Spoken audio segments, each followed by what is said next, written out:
Assalamualaikum warahmatullahi wabarakatuh. Selamat pagi anak-anak. Bagaimana kabarnya hari ini? Alhamdulillah luar biasa. Tetap semangat ya. Insya Allah kita semua dalam keadaan sehat walafiat. Sudah siap belajarnya? Sudah. Sudah menyiapkan perlengkapan belajarnya? Sudah. Oke, hari ini kita akan belajar seperti biasanya. Walaupun kita tidak bisa tatap muka, namun kita masih bisa belajar secara daring. Nah, sebelum pembelajaran hari ini kita mulai, hendaklah kita berdoa bersama-sama agar apa yang kita lakukan hari ini senantiasa mendapat berkah dan bermanfaat bagi kita semuanya. Berdoa menurut agama dan kepercayaannya masing-masing. Berdoa dimulai.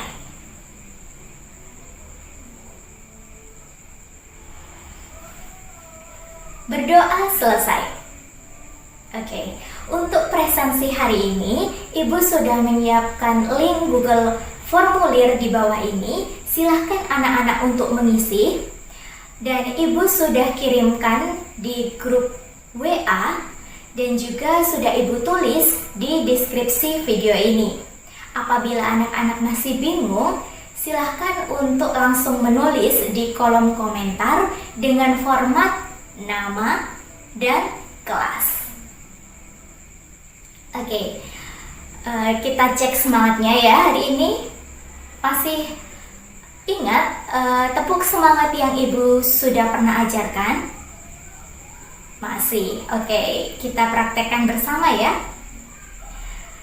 1, 2, 3. Tepuk semangat. Semangat. Semangat. Sekali lagi ya. Oke. 1, 2, 3. Tepuk semangat. Semangat. Semangat. Oke. Pada pagi hari ini kita akan membahas terkait materi makna proklamasi kemerdekaan Indonesia. Tapi sebelum itu, kita akan mereview sedikit terkait pengertian dan juga sejarah dari proklamasi kemerdekaan Indonesia. Langsung saja, pertama kita akan membahas terkait pengertian proklamasi kemerdekaan. Ada yang tahu apa sih itu proklamasi kemerdekaan? Betul sekali. Proklamasi kemerdekaan merupakan pengumuman kepada seluruh rakyat akan adanya kemerdekaan.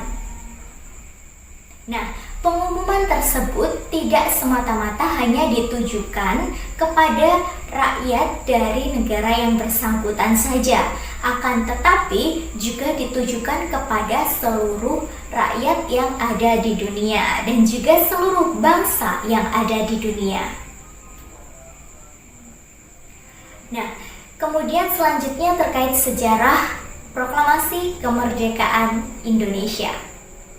Proklamasi kemerdekaan Indonesia merupakan hasil dari perjuangan gigih para pendiri bangsa atau negara atau founding father.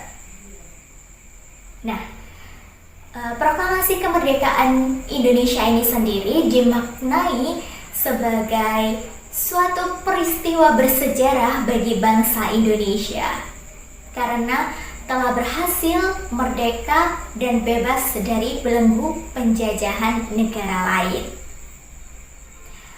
Ada yang tahu apa sih peristiwa yang melatar belakangi proklamasi kemerdekaan Indonesia?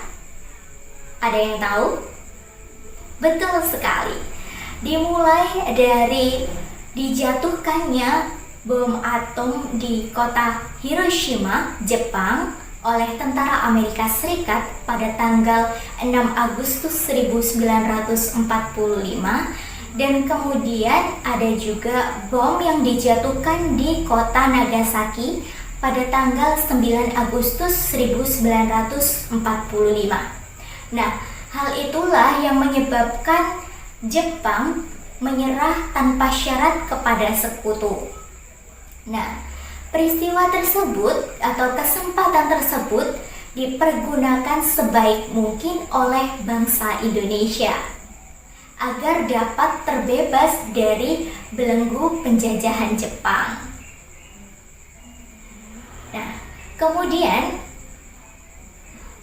teks proklamasi kemerdekaan Indonesia sebelumnya telah dibuat di rumah Laksamana Tadashi Maeda, tepatnya di Jalan Imam Bonjol nomor 1, yang pada saat itu para penyusun teks proklamasi kemerdekaan Indonesia terdiri dari Insinyur Soekarno, kemudian ada Dr. Andes Muhammad Hatta, dan juga Mr. Ahmad Subarjo, yang pada saat itu juga dihadiri oleh beberapa tokoh, antara lain B.M. Dia, Sayuti Melik, Sukarni, dan Sudiro.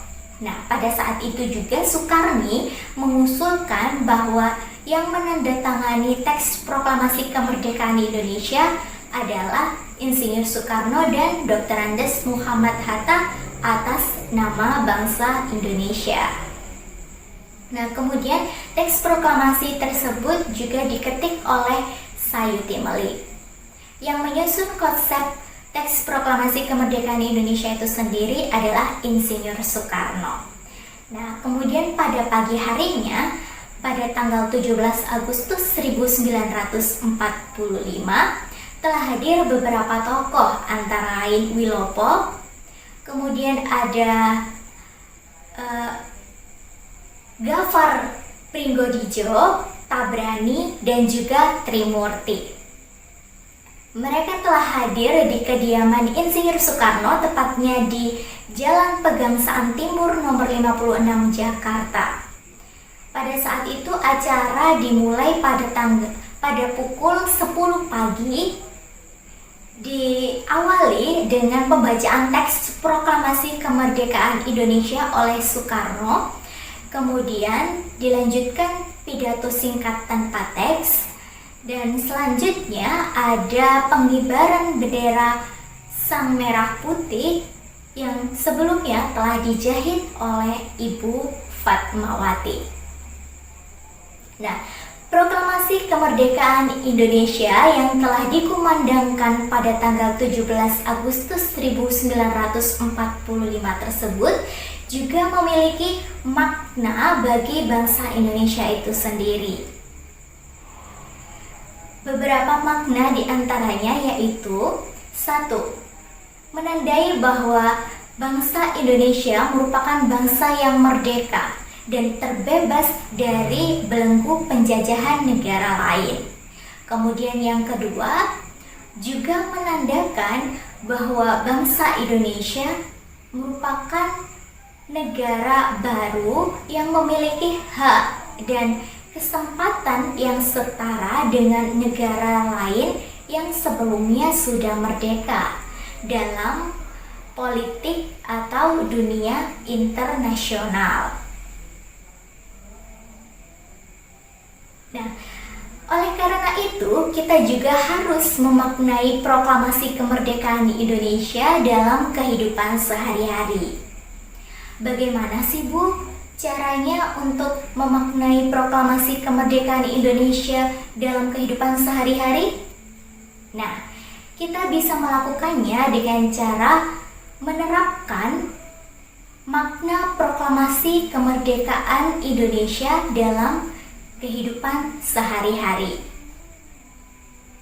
baik di lingkungan keluarga, lingkungan sekolah, maupun lingkungan masyarakat.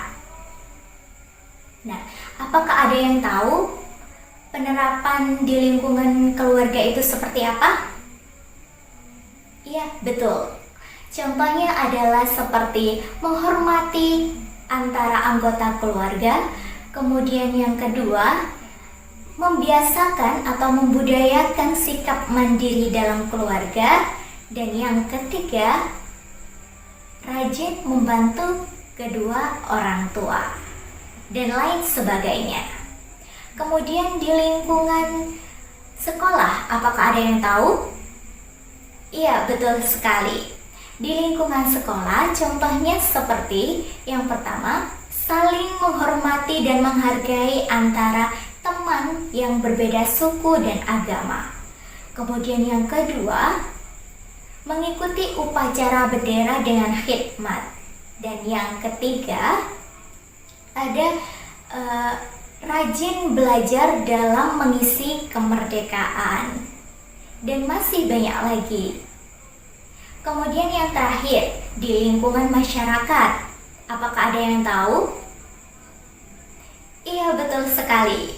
Di lingkungan masyarakat, contohnya adalah seperti saling menghormati antara anggota masyarakat. Kemudian ada lagi, yaitu saling bersatu untuk mewujudkan persatuan di antara masyarakat demi terciptanya bangsa yang rukun dan damai. Kemudian ada lagi, yaitu mengutamakan kepentingan bersama. Dan masih banyak lagi yang lainnya. Oke, Ibu rasa cukup pembelajaran pada pagi hari ini. Tetap jaga kesehatan dan terus belajar. Jangan lupa untuk selalu mematuhi protokol kesehatan karena itu semua adalah demi kepentingan kita bersama. Demi kebaikan dan juga kepentingan kita bersama. Demikian dari Ibu. Ibu akhiri cukup sekian sampai di sini. Wassalamualaikum warahmatullahi wabarakatuh.